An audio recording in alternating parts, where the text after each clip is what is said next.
So I'm going to make a pattern with some basic shapes, just a cross and a circle. So again, I'll go to File and New, and I'm going to come to my 2 squared presets. I'm going to select 256 by 256, check that the DPI is 72, and just click on Create.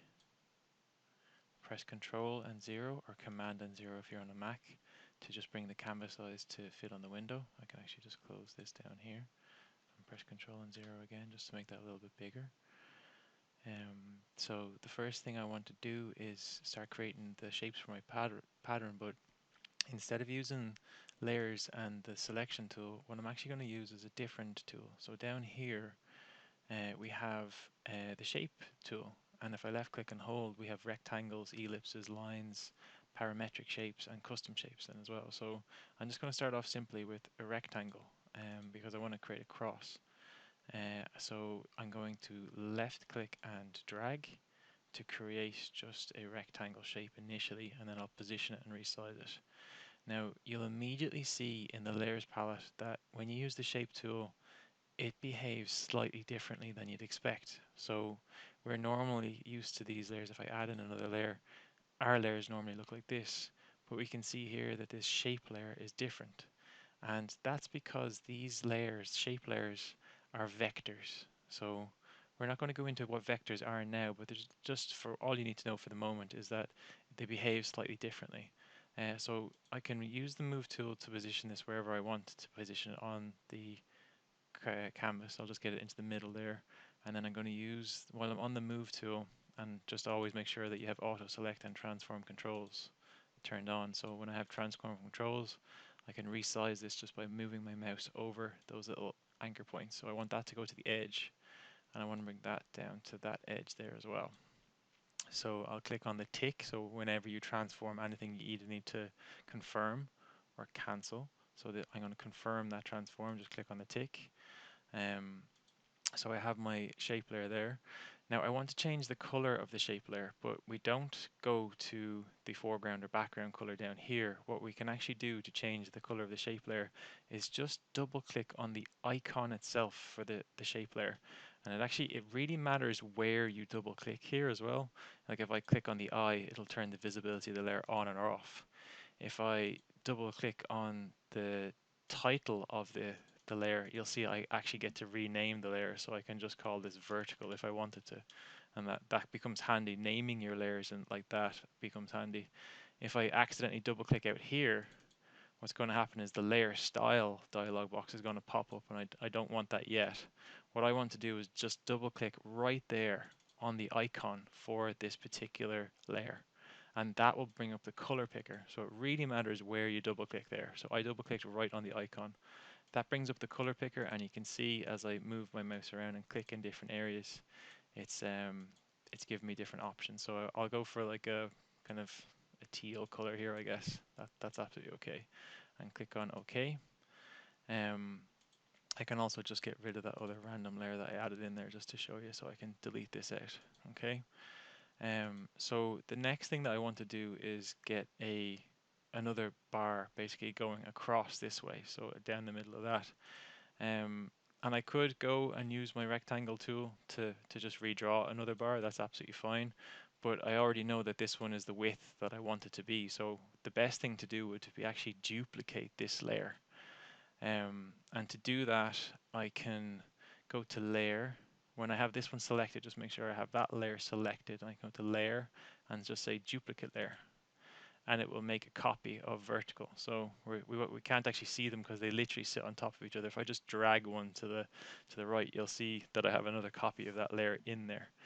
So what I want to do with this one, as I'm using the move tool here just to left click and drag that around, I want to rotate that. So I can actually, the easiest thing to do is just to position it somewhere where I can get my mouse to a position where it has that bendy arrow. So if I left click, when my mouse is like that, I can left click and just start dragging it around until it is horizontal. And to get it perfectly horizontal, I can hold down the shift key. So that will lock it in as I move this around now while I'm holding down the shift key, and I'm still holding down my left click mouse here as I'm rotating it. So while I hold down the shift key and I move it around, it's rotating it in blocks of 15 degrees. So then I can move that into position then as well. And then once I'm finished transforming, it's just going to ask me to confirm those changes. And that's often something that trips people up an awful lot when they have a layer selected and they accidentally click there, and then this tick and cancel thing pops up because it thinks that you want to rotate it. I'll just cancel that and it will revert back. If I just go back in my history there to just before I duplicated the layer, so I've duplicated the layer. The other way that some people want to do this is when I have the layer selected, I can go to Edit and Transform and rotate 90 degrees. So that's a very easy way of doing it then. It's a little bit easier than the other one. So if I just move this around, I'll get that guiding line popping up as I move that directly into the center. So now I know that that's bang on in the center there. So I now have a cross. So I'm just going to add in maybe just a circle in each one of these boxes up here. So just 2 circles. So again, I'm not going to use the marquee selection tool. I'm actually going to add in a shape. So if I left click on this and I come down to ellipse, this adds a shape layer. So I don't need to add any extra layers. As soon as I start left click and drag to draw, it's going to add in another layer for me. So while I still have my left click held down here as I'm drawing this, but I'm going to hold down the shift key as I'm doing that. So now I'm going to let go of my left click on the mouse and then let go of shift, and I'm left with another shape layer, and we have the thumbnail for the shape layer popping up here. I'll click on over here to use my move tool, and I can position that where it needs to be. Again, if I wanted to change the color of this layer here, the easiest way is to double click on the layer icon itself, and that brings up the color picker.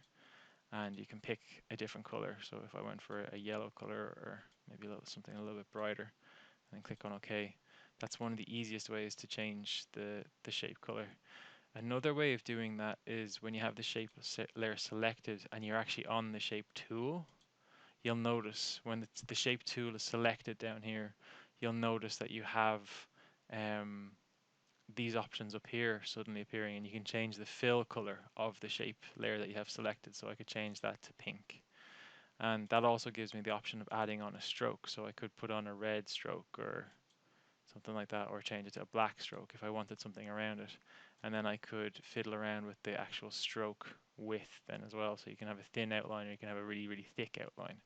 So there's plenty of options there.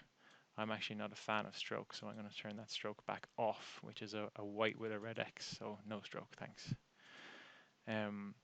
So again, I want another copy of this layer down there, and I could select that layer, and I could go to layer and duplicate layer, and that will give me shape 1 copy, and I can just drag that down because it's sitting on top of it, so I could position it there. I'm just going to press the delete key on my keypad when I have that layer selected, just to show you a much faster alternative way to duplicate a layer is when you have it selected. And this is about using your keyboard shortcuts and making things faster for yourself. So if I click on this and I hold down the Alt key if you're on Windows, or the Option key if you're on a Mac, it's the one just to the left of your spacebar. So I'm going to hold that down now, and then I'm going to left click and drag the layer, and that will make a copy. So if you use the move tool and you hold down the Alt key if I'm just left clicking and dragging that around, it's just going to move.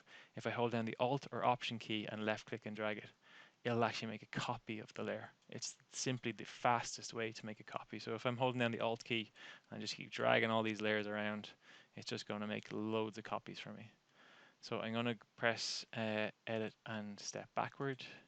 Edit, step backward, edit, step backward. I'm getting bored, so I'm going to press Control and Z, Control and Z, Control and Z, Control and Z. And you can see that keyboard shortcut there. So you step backward, Control and Z. So that'll be Command and Z if you're on a Mac, Control and Z, until I'm back where I want to be with just 2 copies of that particular thing. Okay, so that's a few tricks for you, as well as using the the shape layer or the shape tools. So that's the pattern that I want. Now this time if I go to edit and define pattern, so edit, define new, and pattern. So a pattern has been added. Okay, so let's see what we get now when we go and create a new A4 page and we cover the A4 page with this pattern. So I'm going to go into File and New. I'm going to come back to my print presets. I'm going to make an A4 page. I'm going to give this my full name. I'm going to just say 2. And the only other change I'm going to make here is the DPI. So just type in 72 instead of 300. And I pressed tab there on my keypad, and then it automatically just added in the .000, but you don't need to worry about that as long as it says 72 in front of the decimal point. And then I'm going to click on create. I'm going to press control or command and 0 on my keypad just to bring that up to the full size. And then I'm going to make sure that my background layer is selected.